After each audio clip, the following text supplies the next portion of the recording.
everybody, and welcome back to the Wayward Dragons.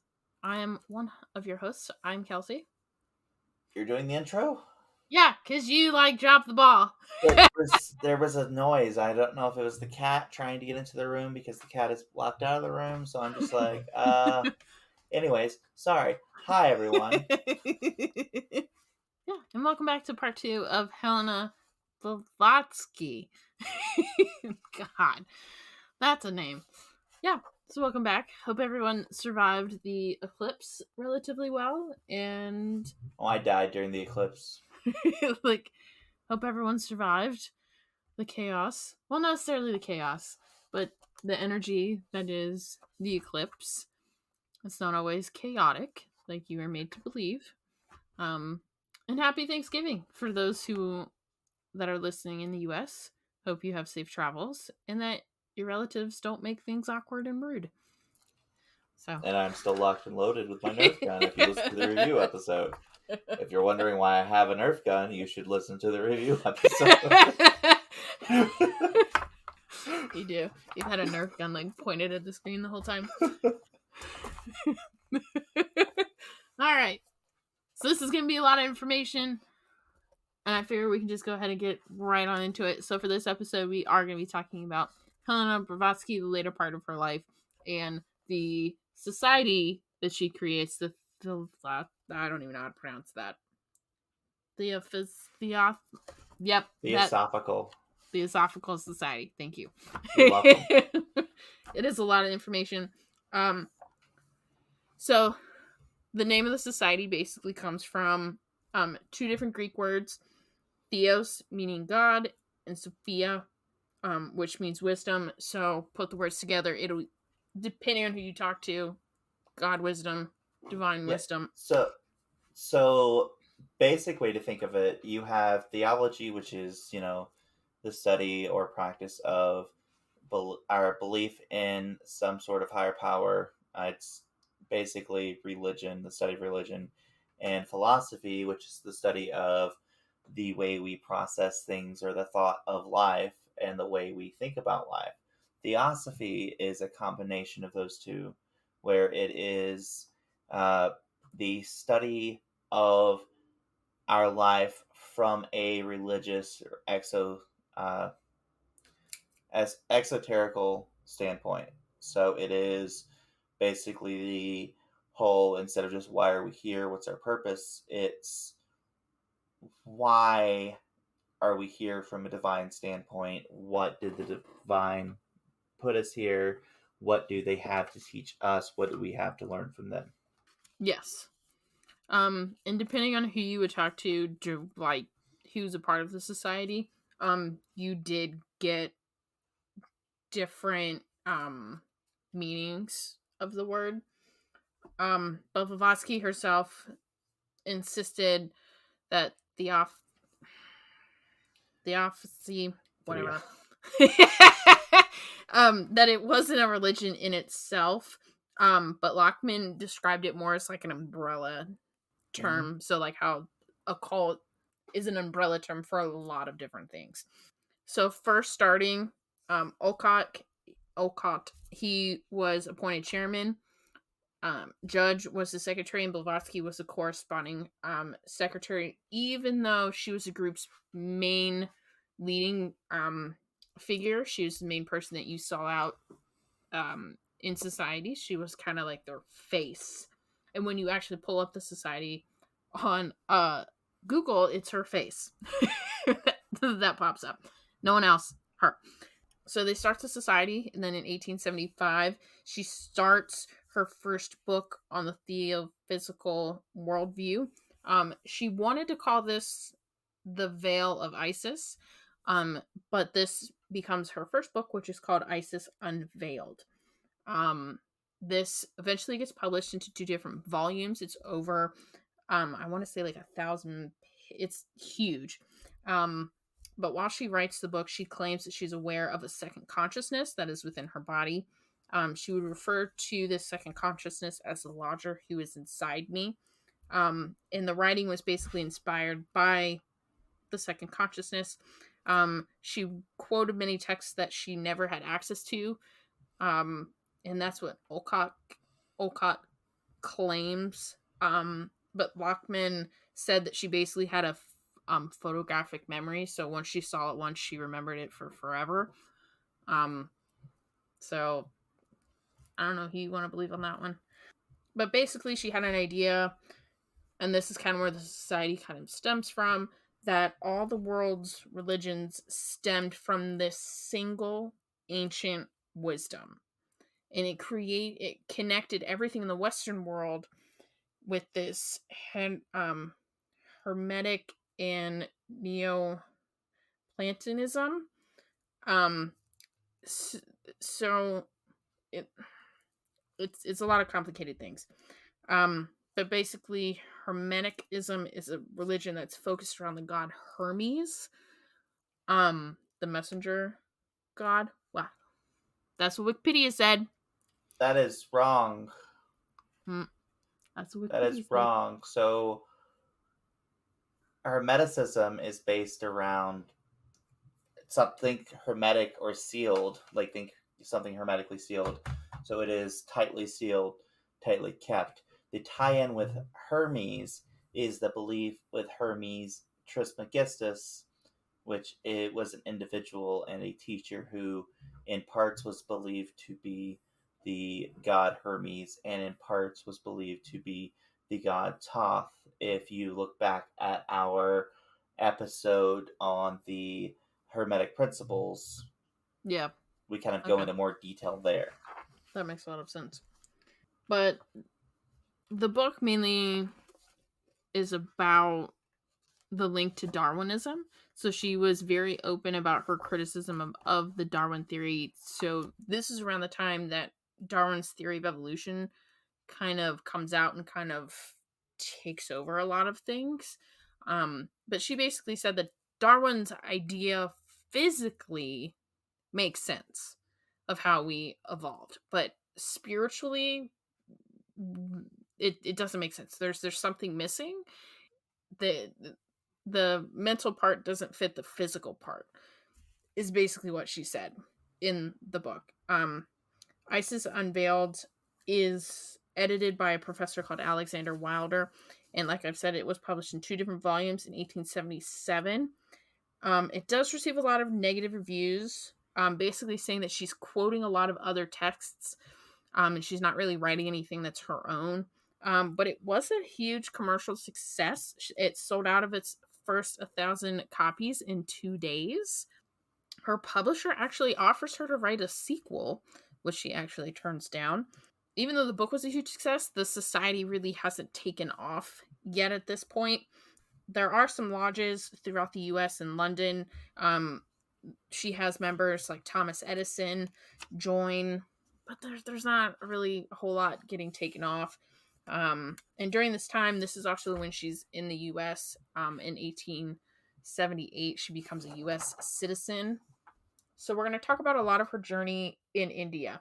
So from 1878, late 1878, to 1885, she's in India. And she's everywhere in India. So basically, Olcott and her, basically, she looks at him and is like, hey, we're going to India. So every time I say they, it's going to be the two of them. They went everywhere in India together.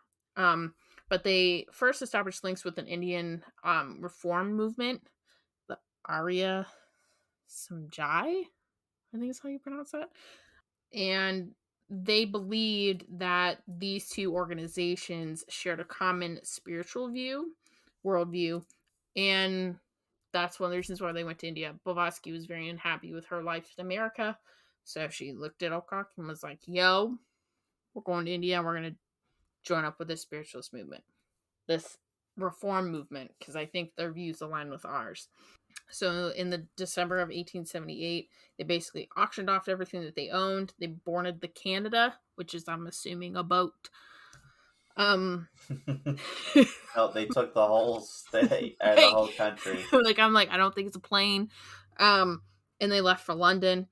And then from London, they traveled to Bombay. They arrived in Bombay in February of 1879. And then she's greeted by one of their members, Arya Samjai. I don't even know how to pronounce that man's name. I'm not even going to try. But just like everywhere else that she was in her life, she doesn't really associate with the British elite here. And for those who don't know, India was controlled by the British Empire during this time. So we haven't hit the revolution and stuff like that yet. But she doesn't really identify with a lot of the British elite that are in India at the time. She associates a lot with the Indian people that are there, and that is mainly what she is known for. She's credited with a lot of things that we'll talk about later on in the episode, of a lot of Hindu movements, Gandhi, like huge. But this was a period of time where India was becoming very self-assertive in its views, and it was very much against the views of the British Empire. So she kind of helps start that revolution in kind of spiritual thinking and stuff like that there. And she does really help them take back their roots, if that makes sense. Yes. But it's funny, she's actually closely monitored by the British intelligence service because they think she's a spy for Russia. So, you have that. In April, Blavatsky, Ocock, and her servant, plus a couple of, like a mutual friend, go to the Kalara caves. She announces to them that they contain secret passages that lead to an underground place where the masters have assembled. And then she also claims that the masters are communicating with her telepathically, and they want her to head to Putnan? I don't know. I have no idea. In Punjab. So her and Ocock, they head north. And on the way they stop at the Yamani River where she meets Babu Sardas. He sat in the lotus position for 52 years. And then they went and saw the Taj Mahal. And then July of 1879, they start their monthly magazine called the Theosophist, whatever. The Theosophist? Their first major issue comes out in October. How about you just point at me and you can say the word, because I'm having a hard time. I'm having a hard time. It'll be just like it's cut into it, like I'm a robot. Like you press a button and it's just like Theosophist. Yeah. Theosophist. Theosophy. Theosophy. I can't. The first major issue comes out in October. Theosophy. And she's actually a major editor. She's one of the major editors for this magazine for a very long time. She eventually hands over the management of the magazine to a fellow member. And he would later introduce the idea of calling the masters Mahatmas? Mahatmas? Mahatmas. So in December, they traveled to Holiday, where they visit Alfred Percy Smith. Smith is actually a major character, not only in the later of this, but later, like if you read, I'm currently reading her biography, and he's like a major character in a lot of stuff. He was the editor of the Pioneer, and he's a known spiritualist. And then he's got Ohum and his wife were also staying at his house at the time, and Blavatsky basically performs basic paranormal phenomenon. She starts to be known around this time for making stuff materialize out of nowhere, so keep that in mind. I'm like, okay, this is a little weird, but cool. And then basically from there they go to Ceylon, where they visit a monastery of Buddhist monks. They later become the first U.S. people to convert to Buddhism there. And she also does some further traveling from this time. And then she's invited back to Simlan, where she spends more time with Summit. She performs a range of materializations, like she pulls a cup out of the ground while they're on a picnic. But Smith eager to have communication with the master, so he convinced Blavatsky to start the communication. And this is what would later become the Mahatma letters. Basically, it's a 1,400-page thing, book. I don't even know if it's a book. Manuscript? Manuscript would probably be the right word. That is alleged letters from the two masters. And he later makes this into a book. He does. She does not like that he's put this into a book. He doesn't think that it's. She thinks it's very misleading because he makes it like a eocentric Buddhism is the title, and she's like, "That's not right. It's very misleading." But basically, you're gonna have to say it. The theosophy. Theosophy. Did I say that right? Theosophy. Yeah, thank you. It wasn't very popular in India because obviously the British Empire is there, so there's a lot of Christian monasteries, and then you have in Britain in general. But as I said before, the society was very popular with a lot of the Indian population that was there, and then because of that,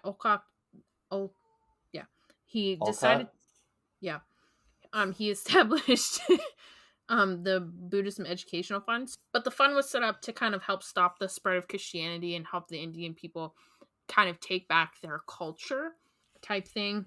Around this time, Blavatsky gets diagnosed with Bright's disease. This is basically a kidney disease. She also has a lot of she has a heart problem too, and she hoped that by moving to Adyar that it would kind of help solve stuff. Adyar basically becomes the international headquarters for the society. In 1882, they purchase property and decide to make the headquarters. So they save some of the rooms for Blavatsky for her to kind of move into in hopes that it'll make her better. Even though her health is failing, she does decide to travel back to Britain with Olcott. He's planning on arguing the case of Celanese Buddhism and sort out a lot of the problems that are happening in the London Lodge. She appears at a meeting. She's supposed to help quell arguments between Olcott and two other members, Anna Kingsford and Edward Miltonland. But Kingsford was very unsatisfied with Blavatsky and thought she was a snob of a woman. So she actually split from the society and made her own, called the Hermetic Society. And then also while she's in London, Blavatsky reaches out to the Society of Psychological Research because they have requested to kind of study her. And this report kind of becomes controversial later on in her life that we'll kind of talk about.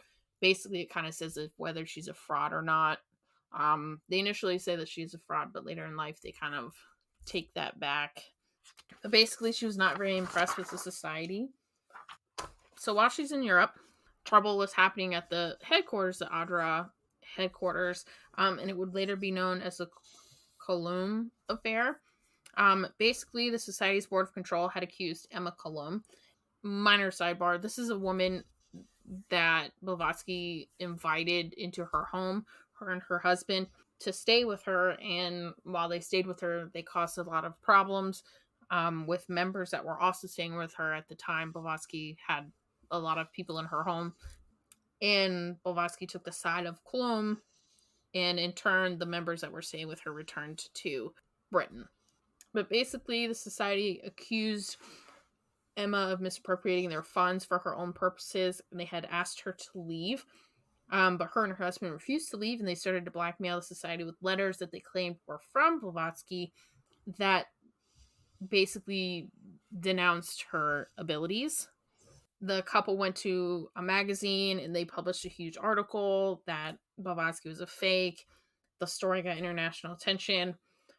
So in response, Blavatsky heads back to Cairo in November of 1884, where she goes on a search to find anything negative about Emma, and she finds that this woman has allegedly been charged with extortion and criminality. The affair doesn't really hurt the world's view of the society, but the affair does a lot of internal damage that you can see once she unfortunately passes away. Because her health is getting worse, she decides to go back to Europe. She resigns from her position from the society and leaves India.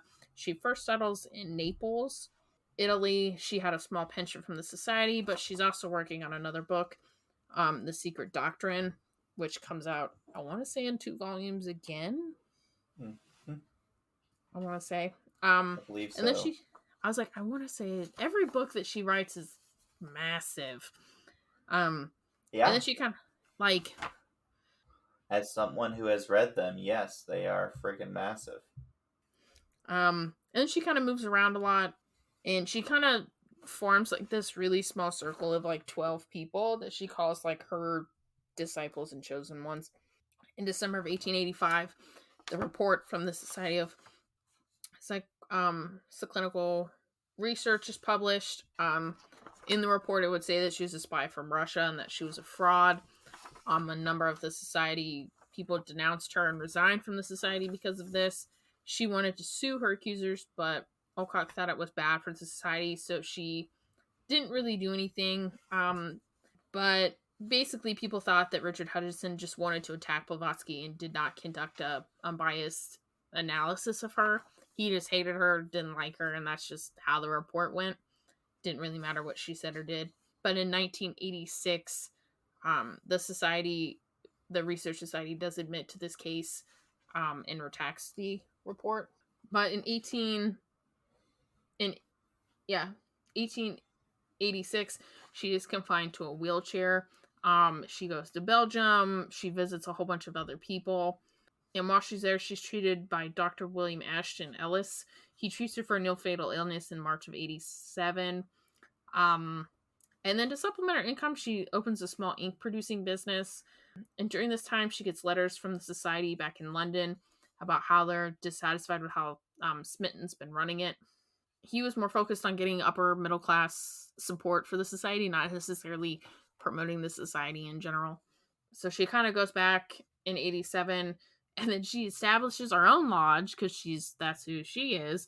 And she drained a lot of the membership of the original society just as like a fuck you.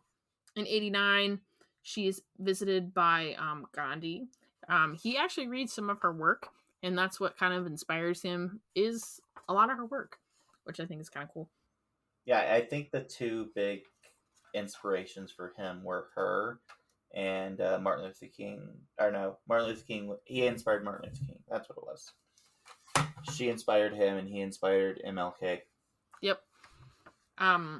And if you go on the society's website, I want to say they have a list of people that quote her as her being their inspiration. It's actually a pretty cool list. And then in 88, she establishes the esocentric section of the society. This is where her 12 like disciples are. And then while she's in London, she founds a magazine called Lucifer. She wanted to write about philosophical ideas. She didn't really want to write about the paranormal anymore. She finishes her book called The Secret Doctrine. It's 1,500 pages, and no one will publish it. So she starts her own publishing company to publish it. Because fuck you, that's why. Seriously. Like... And the book came out in 2 volumes. Unfortunately, on May 8th of 1891, Blavatsky dies. It's kind of a combination of things. The Bright's disease, she has a bad heart, she has the flu. So it's a lot of factors why. Many people from the society commemorate this day as White Lotus Day. Her body is later cremated on the 11th of May, and her ashes get spread to like 3 different people. I want to say some go to Olcott, some go out to the river in India, and then die. I forget where that 3rd one goes. But she was known throughout her life as being overweight, untidy, a heavy smoker, a determined and forceful woman. She spoke German, Georgian, English, French, Italian, Arabic, and Sanskrit. She didn't abide by anybody's rules but her own. She saw herself as a Masonic messiah type figure, and we'll talk about that later. There's also belief, and there's no like concrete evidence of this one way or the other. And I don't remember if we talked about this last episode or not, but there's also belief that she was a trans woman. Yes, I was actually about to say that. Okay. A lot of people are skeptical about her sexuality because she basically says that she never consummates either one of her marriages, and that she dies a virgin. But also there's the theory that she also might be lesbian because she dressed more in a masculine type way for the time. Mm-hmm. Well, that's one of the reasons why people believe that she is a trans, or that she was trans, and that's why she wore like the baggy clothing, because uncomfortable with her own body and other issues. Yeah. I also think it also might be Marketing. just because of where she's traveled all the time. It could also be because, historically speaking, at least in the uh, east or the Western world, uh, as far as post-Christian times, women's clothing are fucking horrifically uncomfortable and are not made to be comfortable. They're made to show off the body. And let's be honest, with all of her radical ideas and interesting ideas and stuff, I'm sure she wanted to be comfortable. Like, I'm Oh, sure she yeah. was stubborn and Oh, enough to say, yeah. nope, fuck that. I'm going to wear what I want because this is what's comfortable. And if you don't like it, then that is all on you. Yeah. I think it's some of that too. Because, I mean, if I traveled the world from the time I was 17 to the time I was basically 60, I wouldn't want to wear that attire either. Yeah, if you had a, to wear a Like, proper gown, or if you could just corset wear, and layers and all. or if you could just wear slacks and a button-up shirt, I go with the or slacks. slacks and a t-shirt, yeah. Yeah. Like she may have been trans, but you know what? That's her business. Yeah. And that's also the kind of, like, it's not our business to judge her. This is after our time. This she is gone. like this is way after her time. Is in why are we very focused on her sexuality of whether she was a lesbian, straight, trans woman? Who cares? Well, the way I see it is I'm not trying to have an intimate relationship with her, so it does not tie into what I have interest in. Therefore, it doesn't matter. Goodwin basically suggests that Blavatsky's life work, was not only spiritual but idealistic and fiercely political. He suggests that her emotional fuel was partly a hatred of oppression. He claims that that was either through the intellectual domination of Christianity or the British rule of India, because that's where the empire was. But to some, she wasn't actually a very political person. But I think that's a lot of people, depending on who you talk to in their friend circle. Just like everybody, her views in life constantly changed. Things in her beginning of her life weren't what she thought of later in life, and you can kind of see that through her writings. She had a vision of success through the root races, and we'll talk about the root races later. The races were basically very flexible categories, cultural as well as psychological. And the races combined over time through history. It has inspired debates, obviously because of Darwin happening at the time. And her book was a major criticism of the Darwin theory. So a lot of her ISIS Unveiled was about the root races and stuff like that. Because, like I said, she thought the Darwin theory explained the physical part, but not necessarily the mental and the physical part of evolution. Ulva Hammer noted that a lot of her writings were anti-Semitic, and this was derived by an unfortunate position of Judaism as the origin of Christianity, and referred to an intense dislike that she felt for Christianity. She wrote that Judaism, built solely on phallic worship, has become one of the greatest creeds in Asia, and theologically a religion of hate and malice towards everyone and everything outside of themselves. She does use the Jewish mythical system, the Kabbalah, which I find kind of interesting. If you're going to have this weird view of the people, but use their religious. I think her view of the people, at least what it's viewed as, is slightly misconstrued, but because the part of her writings and stuff, because part of her writings and stuff, one, was a product of the time, two, was used and manipulated by anti-Semitic individuals, and I think based off our viewpoint now, Yeah. it comes across as anti-Semitic because of those other individuals and other groups. Correct. And I was this gonna is say coming from someone who has multiple really good Jewish friends. yes, but her true dislike was for Roman Catholicism and missionary Protestantism. She would constantly detest them throughout her whole life. She would later claim in life that she was, in fact, a Buddhist, even though she only really practiced while she was in Shillong. She would claim that the Buddha was wanting to return to the teaching of the Vedas. The And the only Vedas. Vedas. Vedas. The church that she only really wouldn't critique was the Russian Orthodox Church. She would never compare the two. She never compared Russian Orthodox to anything ever in life. And then in 1886, the society adapted its first of three objects, basically. The first one to form the nucleus of the universal brotherhood of humanity without the distinction of race, creed, sex, and then chaste, and color were later added later. Or maybe it was sex and caste. I'm not sure. And then two, to encourage the study of comparative religion, philosophy, and science. And then three, to investigate the unexplained laws of nature and the powers latent in man. The fundamental underlining concept behind her theosophy was that there was an ancient wisdom religion that had once been found across the world and was known to various ancient figures. She connected this ancient wisdom religion to the Hermetic philosophy, a worldview in which everything in the universe is identifies as an invention of a godhead. She also believed that all the world's religions developed from this original global faith. She claimed that due to the Christian Christianization. thank you. It's I getting was late. like, what are you trying to say? You It's didn't send me your notes for this one? I shared it with our email. Oh, Yep. I don't know. Because I wrote this on my other email. Gotcha. And then I hit share. Gotcha. I missed that. This magical tradition was lost, but it persisted in a modified form in India and Africa.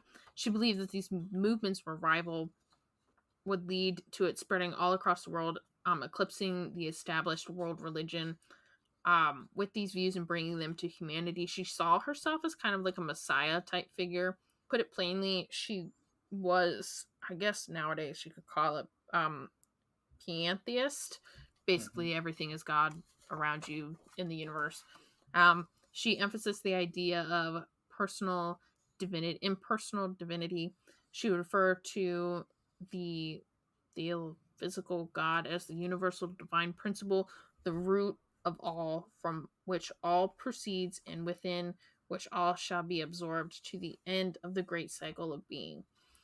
She dismissed the idea of the Christian God in the Western world. She's described it as a bunch of contradictions and logical impossibilities.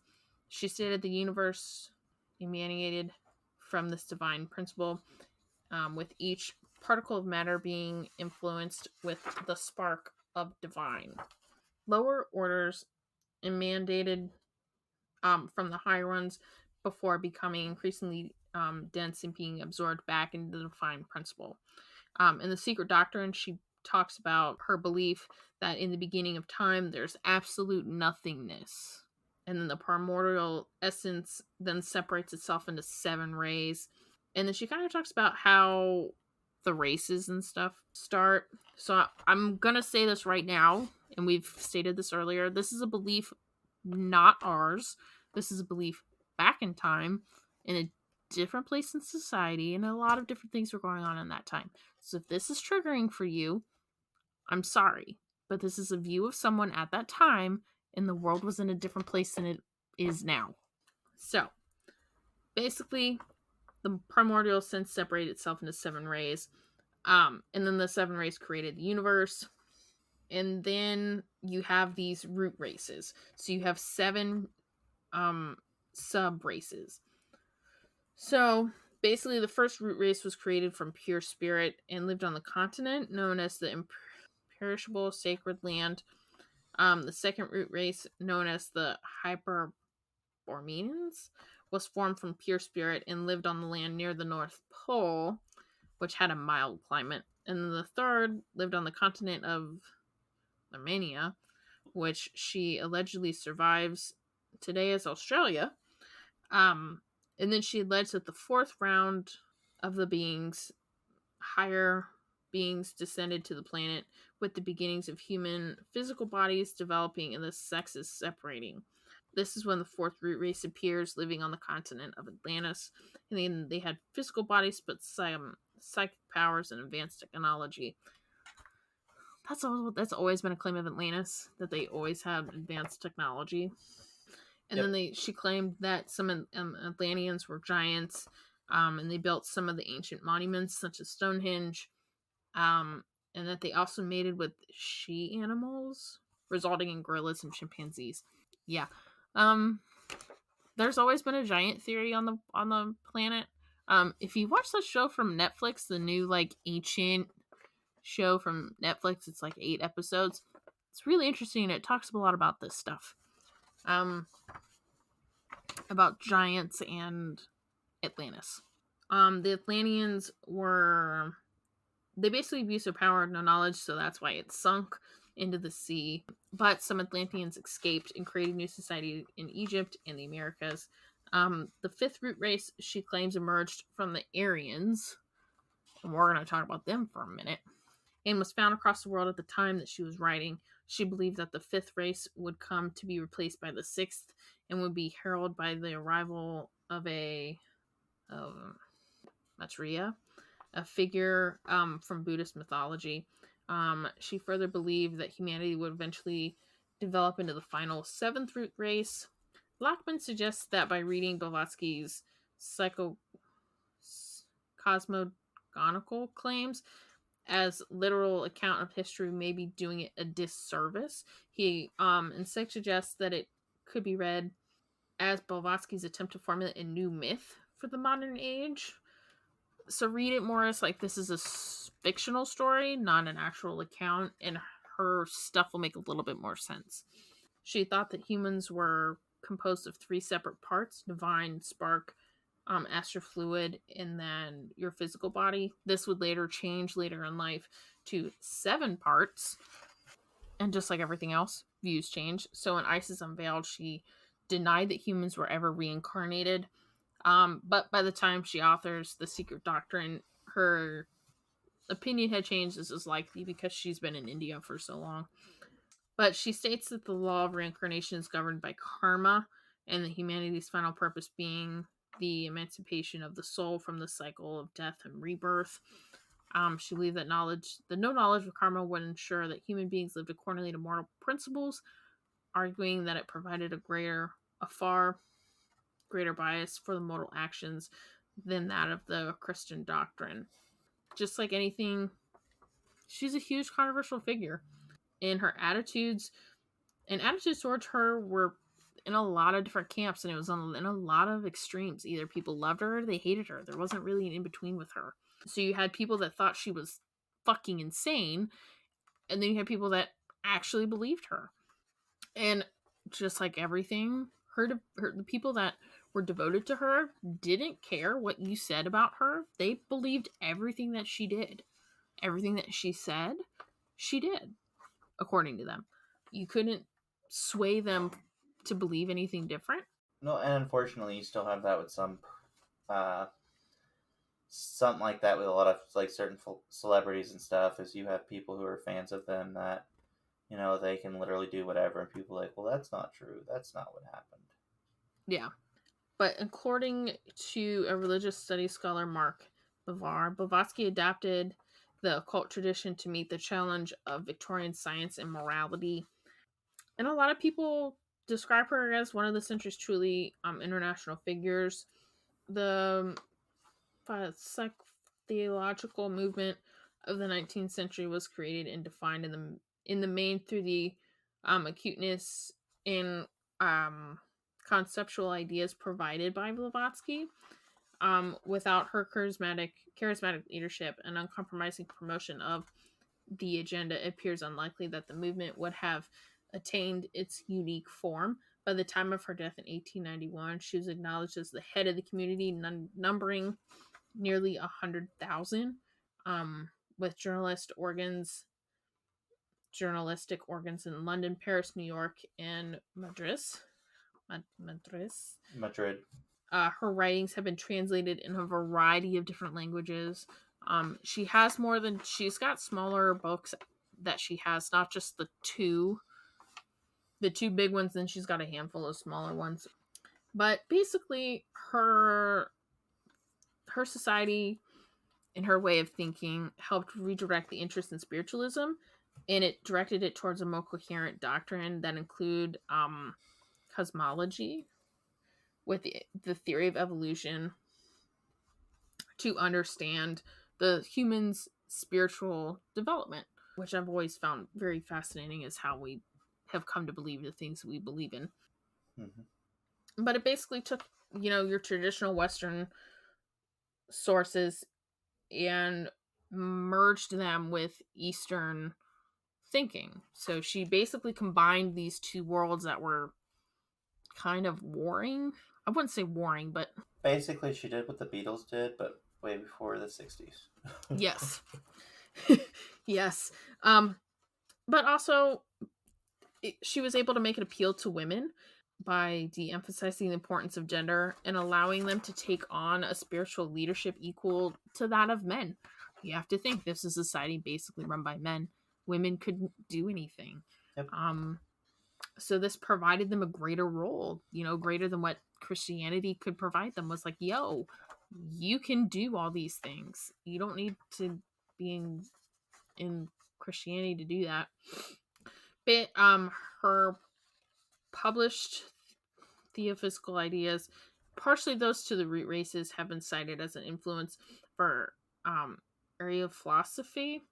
Basically, it was a movement in the late 19th century, early 20th century, in Germany and Austria, and it would later be contributing to Nazi ideology. But Lockman has asserted that Blavatsky should not be held accountable for any of the anti-Semitic or racist ideas that these people have promoted, commenting that if she were alive to witness this, she would probably have denounced its ideas regarding race. Yeah, so on note of that, if you actually look at a lot of and that's going to be a whole episode, maybe a couple episodes in itself, is the Nazis and, the occult aspects. Of that, but yes. there were a group of Nazis, and I believe Himmler was the one that was in charge of this whole thing too, but that believed that there were some Nazis that were actually reincarnations of King Arthur and his knights, and they they had like a whole castle, and they thought they were the Knights of the Round Table. But we also don't attribute, or we also don't link up the Knights of the Round Table and King Arthur with the Nazis constantly. And that's kind of my thought, is because you can't say, hey, this group did this, so everything that's involved with this is bad or inherently evil, because just because they used it doesn't mean they're inherently evil. Yeah, the original idea isn't evil. They just twisted it to fit to their ideas. Hutton suggested that Blavatsky had a huge impact in Asia, more in Asia than in the Western world. She's been cited as inspiring Hindus to respect their own religious roots. Society influenced the growth of India's national consciousness with promoting prominent figures in the Indian independence movement, like Gandhi, because they were inspired by the society to study their own national heritage. Honestly, this society mainly has a huge influence in the revamp of Buddhism and Hinduism. But like I've said, she's basically credited for bringing the Western thinking meets the Eastern way of thinking, because she thought that the way that the Eastern cultures, she thought that they could provide answers to Western people that they were seeking, type thing. But basically, after her death, the society splits in two different fractions. One is run by Okok in Adar, and then the other one is run in Pasadena by Judge. We'll talk about Judge for a minute. There's a split that started. Judge was accused by Okok, and then Annie Bestain for forging the letters from the masters. So in 1895, he ended his association with the society and started his own part of the society, taking some members with him. The original society was run by Alcock, is actually still alive and present in India today, and it's known as the Theological Society Adar. And then the group that Judge started out, the other branch, it did splinter even more after his death in 1896. The fraction that was led by Catherine Tingley is actually still around today, and she has an office headquarters out in Pasadena, California, that you can tour and stuff. So road trip. I'm game. I love California. That is the later life of Helena Blavatsky. She's an amazing woman. She is credited for a lot of things that we have. Aryan, that whole thing. But yeah, she's. I like how you're just like that whole thing.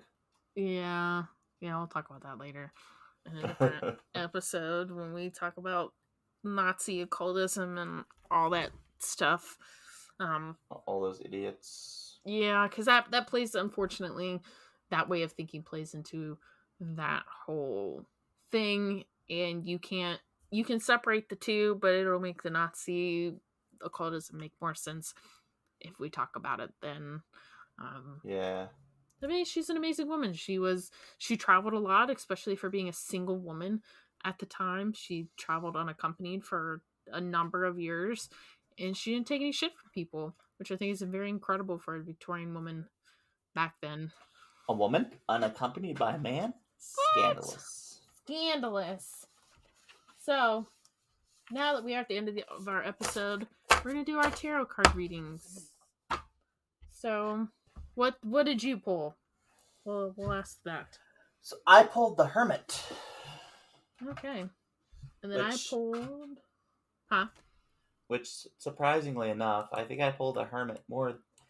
there's 72 cards in a tarot deck. And I think I pulled the Hermit more than any other card. So, I think I pulled the 10 of Cups. So, my Nightmare Before Christmas deck, it's the 10 of Potions. Mm-hmm. So, I think that's what I pulled, was the 10 of Cups. Sounds about right. Okay. So, to see the 10 of Cups is to indicate a true emotional fulfillment, one where the lonely self-satisfaction of the 9 of Cups is shared with others to create a true sense of community and family. It is a crystallization of the innocent will of the Ace of Cups after learning how to love oneself. The 9 of Cups matured to the 10 of Cups, which at its core about how true happiness stems from forging authentic bonds, connections with others. This card is associated with a sense of happiness after a family of harmony and peace. So what does yours mean? Okay, so the Hermit is linked with spiritual enlightenment, soul-searching, self-reflection, introspective, contemplation, inner guidance, and solitude. So basically reflecting, taking what you have, taking the knowledge you have and what you've experienced, and looking in within yourself, pulling back from what is around you enough to get a clear understanding and ensuring that you are, in fact, living up to your highest self. So what would you think the cards mean together? I would say, personally, that while it is good to have knowledge and good to seek out and to be amongst others, it is also important to reflect on what you have and what you know and live within that. Because without knowing yourself, you can't truly know that's around you. Okay. I think that's a good. I think these are two cards to pull for Thanksgiving for us. Yeah. I think that's.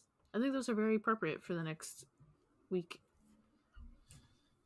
So until next time, guys, we want to make sure that you stay safe and happy and healthy during the holiday seasons. If Yes. you've got holidays going on, if not, we want you to stay happy, safe, and healthy regardless. Yeah. Uh, if you need help, make sure you're getting the help you need. Don't be afraid to reach out to people. If you want to reach out to us, Yeah. reach out. We also ask that, if it is available on whatever platform you're listening to us, you like, rate, and review us Yeah. And subscribe. and subscribe because And that would be awesome and that allows us to do more things for you. yeah. Uh, we ask that you share us with people. Yeah. Tell a friend. Join our Facebook and Instagram, and you can join me on YouTube. I was like, my hands are the hands that you see when I unbox videos. Yep. Find us on the social medias. Yeah. And if you need someone to talk to for the holidays, because I know the holidays are very rough for a lot of people, especially those who don't have family, um, or if you have a book recommendation, or if we messed up in any way, you can email us at thewaywarddragons@gmail.com. Yep. So until next time, we love you guys Yeah. and we will talk at you, towards you, with you. I don't know. We'll be in your ear at some point later. Yeah. So I'm Johnny. And I'm Kelsey. Bye. Bye.